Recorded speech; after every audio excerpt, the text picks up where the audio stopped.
অতীতের এইরকম স্বৈরাচার ফ্যাসিস্ট যারা ছিল তাদের নাম বিভিন্ন ধর্মগ্রন্থেও অঙ্কিত হয়ে আছে। একই পরিণতি সবার ভোগ করতে হয়েছে।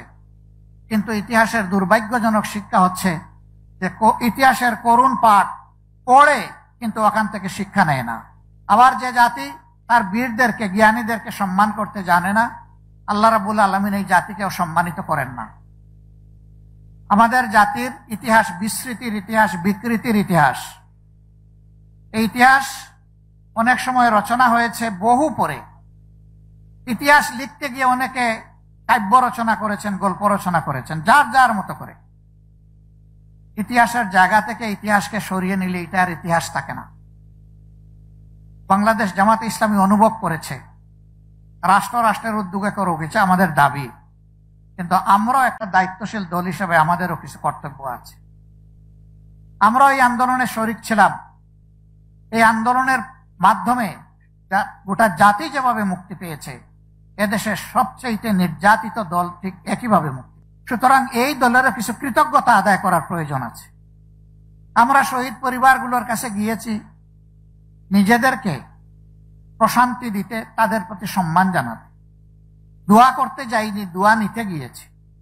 কারণ তারা বড়ই সৌভাগ্যবান যে তাদের পরিবারের সদস্যকে জাতির জন্য, আল্লাহর জন্য তারা উপহার দিয়েছে। এই পরিবারগুলোকে আমি গভীর কৃতজ্ঞতা জানাই, অভিনন্দন জানাই।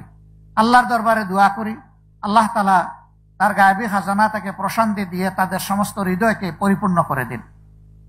আল্লাহ তাদেরকে ধৈর্য ধরার তৌফিক দান করুন। আল্লাহর কাছে দোয়া করি আজীবন যেন এই পরিবারগুলোর প্রতি আমরা কৃতজ্ঞ থাকতে পারি এবং সম্মান দেখাতে পারি। আল্লাহ সেই শক্তিটাও যেন আমাদেরকে দান করেন। আমার বন্ধুরা যে সমস্ত দাবি এখানে উত্থাপন করে গিয়েছেন, আমি আর এগুলার পুনরাবৃত্তি করছি না। আমি কিছু বিষয়ে ক্ষমা চাচ্ছি। এ ধরনের একটি বড় কাজ হাতে দিতে গিয়ে প্রথমে ভাবছিলাম এটা আদৌ কি সম্ভব, মানুষ কি আমাদেরকে সেইভাবে সহযোগিতা করবে। কিন্তু আমরা যখনই নেমেছি, মানুষের স্বতঃস্ফূর্ত সহযোগিতা আমাদের শক্তিকে বাড়িয়ে দিয়েছে।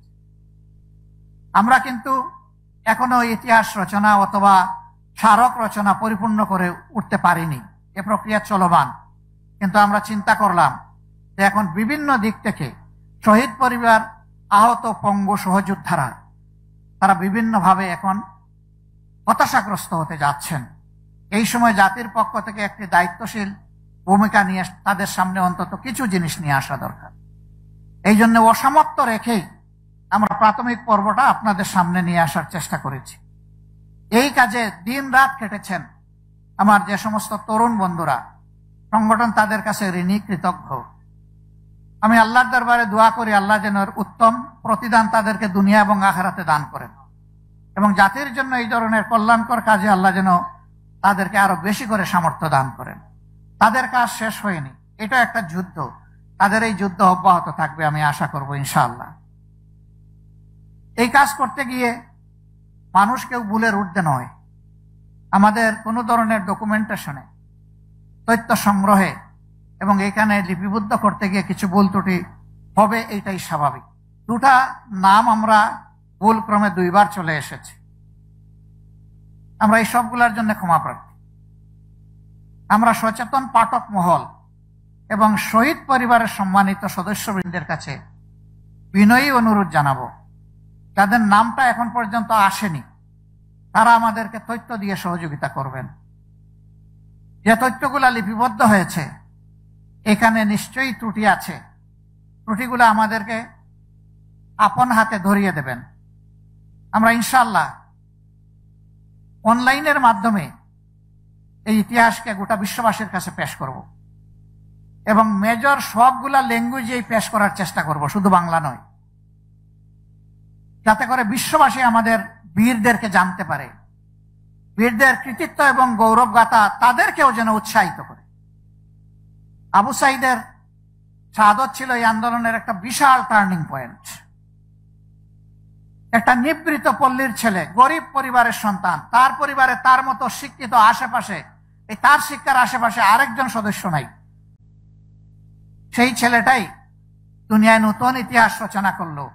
খোলা বন্দুকের সামনে টানা মেলে বুক চিতিয়ে বলেছিল, বুকের ভিতরে তুমুল ঝড়, বুক পেতেছি গুলুকর।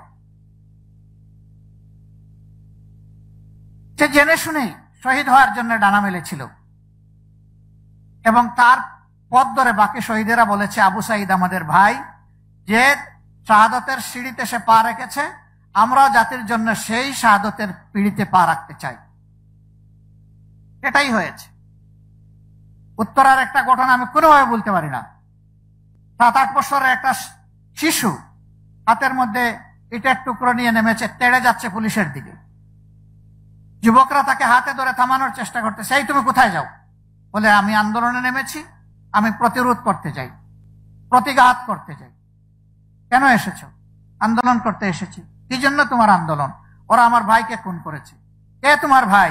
আবু সাঈদ আমার ভাই। তোমার বাড়ি রংপুর? না, আমার বাড়ি ঢাকা। তাহলে আবু সাঈদ তোমার ভাই হয় কিভাবে? যে জাতির জন্য জীবন দিয়েছে সে আমার ভাই হবে না তো ভাই হবে কে? তারে বলেছে বাবা তোমার আন্দোলন হয়ে গেছে, তুমি যাও, আমরা আছি। ঝাঁকি মেরে ছেলেটা বলল ছাড়েন আমার হাত, আপনার আন্দোলন আপনি করেন, আমার আন্দোলন আমাকে করতে দেন। আবার এই যুবক বন্ধুরা বলেছে যদি গুলি এসে অফুড় অফুড় করে দেয়, যে আমি শহীদ হয়ে যাব, তোমার মা বাবা কাঁদবে না? বলে না, কাঁদবে না। আজকে ঘর থেকে বের হওয়ার সময় বলেছি যে আমি যদি শহীদ হয়ে যাই তোমরা আমার জন্য কেঁদো না। এই ছোট্ট শিশুর মনে এই কথাগুলা কে জাগাই দিল? এটা তো শুধু আমি দেখি নাই, কোটি কোটি মানুষ এটা দেখেছে। টেলিভিশনের পর্দায়, সামাজিক মিডিয়ায় এগুলা চলে এসেছে। সম্মানিত বন্ধুগণ, এটা প্রমাণ করে জাতি কতটা নির্যাতিত ছিল, মজলুম ছিল। সেই মজলুম জাতিকে যারা পথ দেখিয়ে গেল, তাদের প্রতি গভীর শ্রদ্ধা রেখে রাজনৈতিক দল এবং সকল অংশীজনের কাছে আমি কয়েকটা বিনীত অনুরোধ রাখতে চাই। তারা একটা বৈষম্যহীন বাংলাদেশ চেয়েছিল, একটা মানবিক সুন্দর বাংলাদেশ চেয়েছিল, দুর্নীতি দুঃশাসন মুক্ত বাংলাদেশ চেয়েছিল।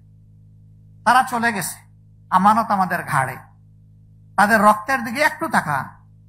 তরতাজা সেই শিশু, কিশোর, যুবক, নারী পুরুষের দিকে তাকান যারা জীবন দিয়েছে। তাদের দিকে তাকাইয়া বিপ্লবের সাথে অসঙ্গতিপূর্ণ এমন কোন অপকর্ম মেহেরবানি কেউ করবেন না। যদি করেন শহীদদের আত্মা কষ্ট পাবে, তাদের রক্তের অপমান করা হবে। আর জীবিত শহীদ যারা পঙ্গু হয়ে আছে তারা ভীষণ কষ্ট পাবে, তারা অভিশাপ দেবে, তারা মজলুম দেশবাসী অভিশাপ দেবে। সুতরাং সকল অংশীজনের কাছে আমি বিনীতভাবে অনুরোধ জানাবো, এমন কোনো কাজে আমরা জড়াবো না যে কাজ করলে সকলের অভিশাপ আমাদের উপরে পড়ে। আমার দ্বিতীয় অনুরোধ, যে কাজটা জামাতে ইসলামী হাত দিয়েছে, এটা জামাতে ইসলামীর একার সম্পত্তি নয়, এটা জাতীয় সম্পত্তি। এটা একার দায়িত্ব নয়, সকলের দায়িত্ব, সরকারেরও দায়িত্ব, আরো যারা অংশীজন আছেন তাদেরও দায়িত্ব। আমরা এই কাজের কোনো ক্রেডিট আল্লাহর কসম নিতে চাই না। আমরা শুধু একটা নৈতিক দায়িত্ব পালনের চেষ্টা করেছি। আমাদের চাইতে আরো সুন্দর করে, আরো নিখুঁত করে এই কাজটি করার জন্য আরো আরো সংস্থা, সংগঠন, অংশীজন এবং সরকার আগাইয়ে আসুক, তাদের কাছে আমাদের আবেদন। তাহলে আমাদের এই ভূমিকা নেওয়াটা সার্থক হবে এবং সেই ক্ষেত্রে আমরা কথা দিচ্ছি আমাদের পক্ষ থেকে সর্বাত্মক সহযোগিতা আমরা তাদেরকে